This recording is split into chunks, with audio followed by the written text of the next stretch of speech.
Good morning and welcome to the NBA Daily presented by Amazon Prime for January 20th, 2026. Coming up, Jimmy Butler got hurt. We're going to talk about what it means for the Warriors. The Knicks got booed. We're going to talk about some potential cat trades. And we got Hunter Patterson after the Detroit Pistons beat the Celtics.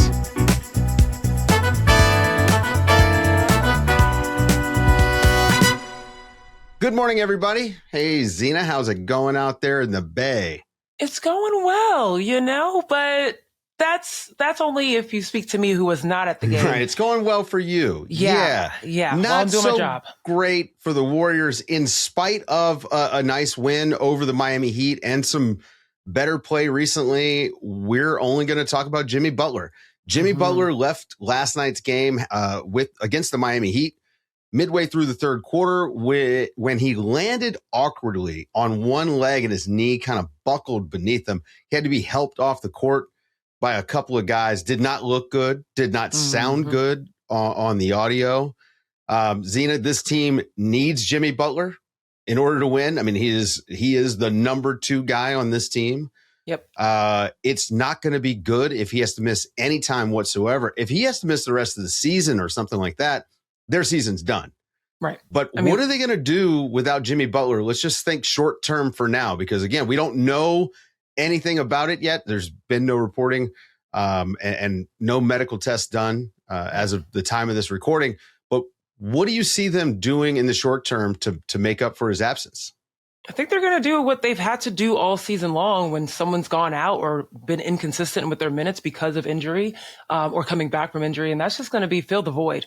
I mean, the bench for the Warriors has been their saving grace this season. They're third in points per game right now. They have been able to find gems to come in and play defense and to keep the ball moving in their high motion offense that they like to do without anyone needing to be on the ball and sticking to the ball. The funny thing is that's what Jimmy does. Jimmy does that very well. He is a connector between the starters and the bench because he has that capability to switch from the high motion offense to the ISO offense. Now, without him, that means that not only will they have to find about 20 points per game on just under 52% shooting out of a new starting lineup, but they're going to also have to find who is going to translate the defense that Jimmy also provides. The number one thought that comes to mind is DeAnthony Melton. He's been phenomenal for them, but that's the whole issue with the Warriors. DeAnthony Melton is just coming off an ACL tear. He's working his way up to playing 26 minutes a game. That's going to be difficult to try and figure out. How can you ramp him up to fit the very big shoes that Jimmy is potentially leaving while also not accelerating his path to help and, just trying to get better without hurting him. Right. There's another aspect of, Brandon Podziemski could step up. He's been playing phenomenally as well, making the right decisions, playing well on defense, playmaking, shooting 63% from the floor. Like, this is great. Overall, the Warriors are going to have to look down the bench. And I don't know, Dave. It looks like there might be somebody on the bench that could also get 20 points. Guy, right? Yeah, they got someone that could probably put 20 points up in a game that has done it before and is just sitting there not being utilized. Do you have an idea? Listen, Jonathan Kuminga, they're just, if we could go back to the start of the year, right? The start of the season. And if he could come in and he can be that Jonathan Kuminga from the first 3 weeks of the season, you see the vision. Great. Yeah. I just think that ship has probably sailed at this point, Zena. Yeah. There's a 20-point blowout against the Miami Heat. You lose Jimmy Butler, and the one guy who doesn't play, DNP coach's decision, is Jonathan Kuminga. Right. It seems to me this could maybe speed up a trade potentially of Jonathan Kuminga. Maybe instead of waiting, a few weeks for the deadline, this is something that needs to happen here in the next week. I don't know, but I'm just going to say, Zena, I don't see the Jonathan Kuminga thing happening. I think I'm wishful thinking that we could potentially see Jonathan Kuminga in a Warriors jersey on the court once before he ends up wherever he ends up. But the thing about it is as Marcus Thompson, Sam Amick, and Nick Friedel have reported for The Athletic, there is a possibility that Jonathan Kuminga stays on this team past the February 5th trade deadline. And at that point, once we figure out what's happening with Jimmy I said Jimmy Buckets. I mean, that is his nickname. Whenever we figure out what happens with Jimmy Butler, who maybe has a change of heart. I don't know. But either way, the Warriors are going to have to buckle in and get on their bench to be able to step up. And they've been capable of doing that. That's what's led to their 7-3 record in their last 10. And we'll see what happens with the Warriors. But yeah, right back to just loss. Steph Curry and a lot of guys. And that's, not been a winning formula here lately. Also not winning lately. The Knicks, they're 2-9 now in their last 11. After losing to the Mavericks at MSG and getting booed. They didn't just lose to the Mavericks. I mean, they got stomped by the Mavericks. The final score was 114-97, and it got a little closer in the second half, but the game was really over at halftime, Zena. Getting booed at Madison Square Garden, I would never want to experience that. It doesn't seem like a fun thing. But this team has been in a funk, like we mentioned, 2-9 in their last 11. When Brunson was out, they were a mess. This team, they had everyone in this game, and it just didn't really matter. A lot of people focused on Karl Anthony Towns right now. There's some reporting. Steve Popper of Newsday was reporting after the game that the Knicks have been shopping Karl Anthony Towns around. I mean, when we talk about this team, Zena, we talk about the fact that their two best players cannot defend at the same time. I mean, Jalen Brunson and Karl Anthony Towns, you've got two guys who are targets for opposing defense. Their defense has been atrocious all year. Yeah. I just don't think this is tenable. Something has to change. Something absolutely has to change. And, I was watching the NBC Peacock pregame, halftime, et cetera. And, Tracy McGrady, Melo, Vince Carter talking about this situation. Melo, referring to the fact that, something has to give, something has to change. And I believe Tracy and Melo were on opposite sides of this. Is it the system that needs to change, or does someone need to move? And Tracy was more on the side of he doesn't like the system. He thinks there's something wrong with that. But let's talk about the system for a second, Dave, because this is where the whole Karl Anthony Towns issue is glaring. Mike Brown has come in to create this high motion offense. Okay. In the last 10 games where this free fall has happened, the Knicks have been 25th in offensive rating. Okay. Last 5 games, 27th. They've not been great all season defensively, but they have been great offensively. They were 4th, and they still are overall 4th. So for them to be this bad offensively, you got to start looking at what's changed in the last 5 or 10 games. Of course, the Jalen Brunson injuries. So if you don't have Jalen Brunson, you got to look at, okay, who's your next best scorer? It's Karl Anthony Towns. And I'm just going to keep talking about guys that have done this. I've not been in the NBA, so I can't speak for the NBA. I play basketball, but I'm going to just use the greats and what they've said. Reggie Miller said, and I'm paraphrasing, it doesn't matter if it's a high motion offense or you're running ISO, you're running, whatever you're running offensively. If you're a true baller, you got to go out there and figure it out. And right now, Karl Anthony Towns has not been figuring it out in this high motion offense. He's got a bad assist to turnover ratio. He's turning the ball over. He's also being kind of parked, not utilized, I think, or not finding himself in positions to be utilized, kind of going away to the corner, passing up opportunities to go one-on-one in the post sometimes. Like, it is clear that he is not figuring it out in this offense. And this goes back to the system or the player. I don't know what the answer is here, but I do know. Well, they made a coaching change, Zena. With this in mind, I can't imagine that when they were talking to Mike Brown about coming in and coaching this team, that their goal wasn't to maximize the Jalen Brunson, Karl Anthony Towns pairing. And to your point, this is now year 2 of these guys not really playing together. The coach changed. The players did not. There's a roster construction issue here also. I mean, this team doesn't have the defensive center anchor that you really have to tie to Karl Anthony Towns like Rudy Gobert. I mean, Mitchell Robinson's been good, but largely unavailable. And I think I think where I start first is I look back at last year's team and what Tom Thibodeau was able to do with it. And he essentially was slapping a Band-Aid over a lot of glaring problems by playing guys 40 minutes a night and really wearing them out. I mean, you look at the Knicks, like they don't play as much as they did last year, and that bench just isn't as good.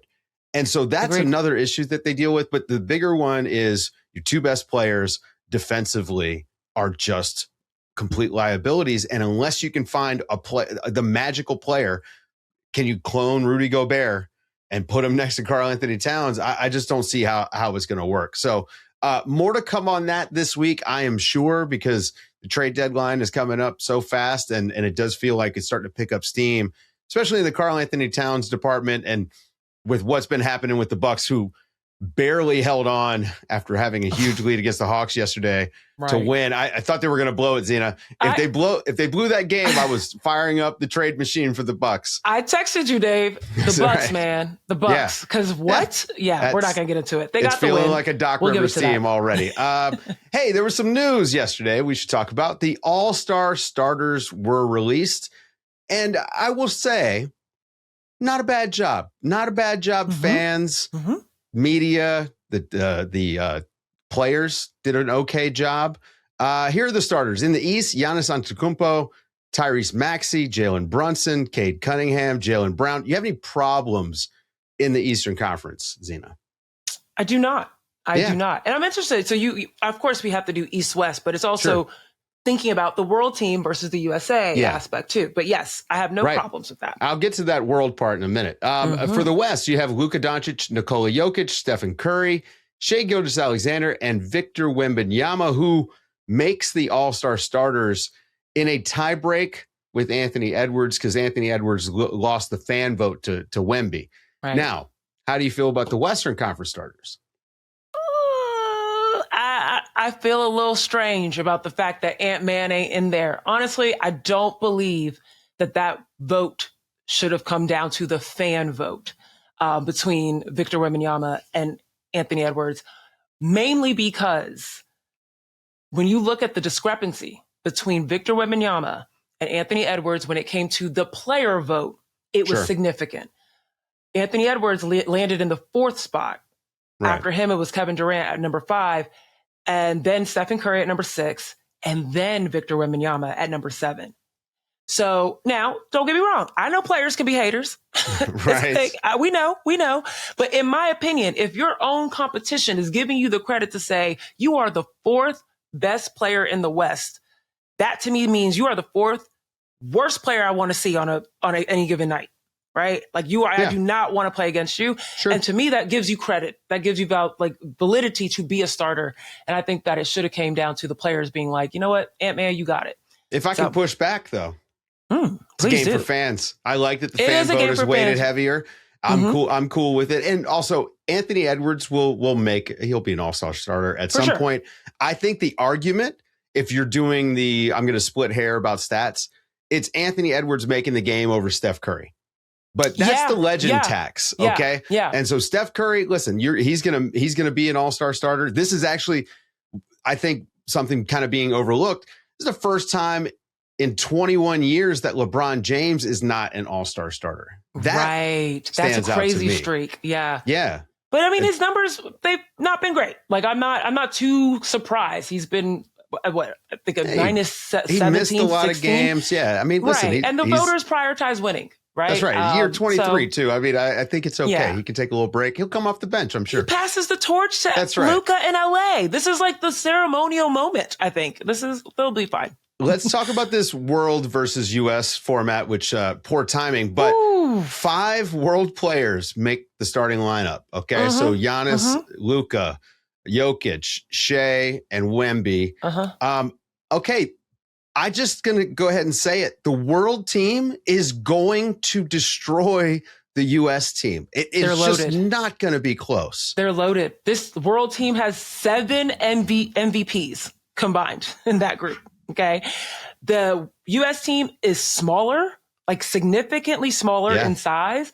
Sure, they've got the IQ maybe, but I don't see a world in which they've got Steph Curry. Listen, they've got Steph Curry. They'll have LeBron. They'll have Kevin Durant. But they're going to split these guys up. I'm just telling you, the world team is stacked. This format is going to go away, so we won't have to talk about it very long. The Americans might get embarrassed in Inglewood. No one thought this through. Anyway, guys, stick around after the break. Hunter Patterson's here to talk about the Pistons being the best team in the East.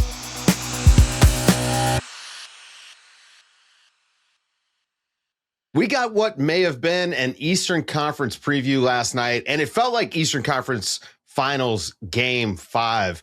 Our man, Hunter Patterson, covers the Pistons for us. He was there as the Pistons held off the Celtics 104-103.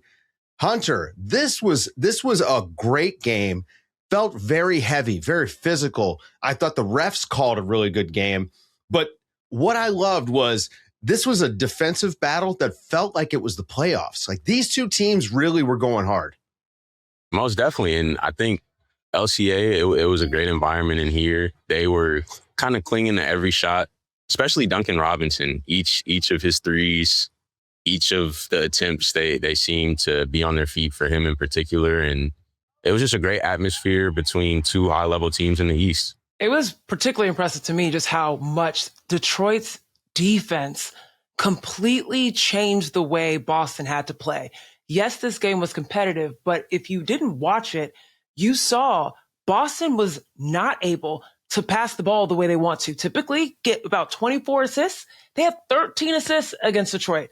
They got 7 less shots out on the basket. I mean, it felt like Detroit really locked in on the defensive scheme. Did they say anything about the adjustment or just the mindset going into that game, going up against Boston? They, I think, understood the weight of the game. They try not to put too much weight on any one game, given how long the season is. But I thought it was fitting that this was their 41st game. So they're officially at the halfway mark now. And with the exception of the third quarter, where they allowed the Celtics to score 31, they held them below 30 in every other quarter and only 21 in the fourth quarter. So I think their ability just to fly around the way they do on defense, they're such a deep team.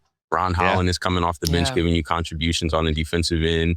Stu ended up meeting Tobias Harris at the summit. Like it seems like he does every single game at this point. So they all want to compete on the defensive end, and even Cade, who had more. Cade had a block dunk at the rim, man. He did. Every single one of these guys is willing to go up, and they're all willing to get dunked on in the name of trying to block a shot at the basket. I think that sort of mentality is what we've seen out of them all year. I mean, they're now 31-10. If you were just box score peeping, you might think that Cade Cunningham had a bad game because he was 4 of 17. He owned this game in spite of what I thought was some of the best defense anybody's played on against him. Jordan Walsh looked great, especially in that second half. But Cade owned this game, had 14 assists.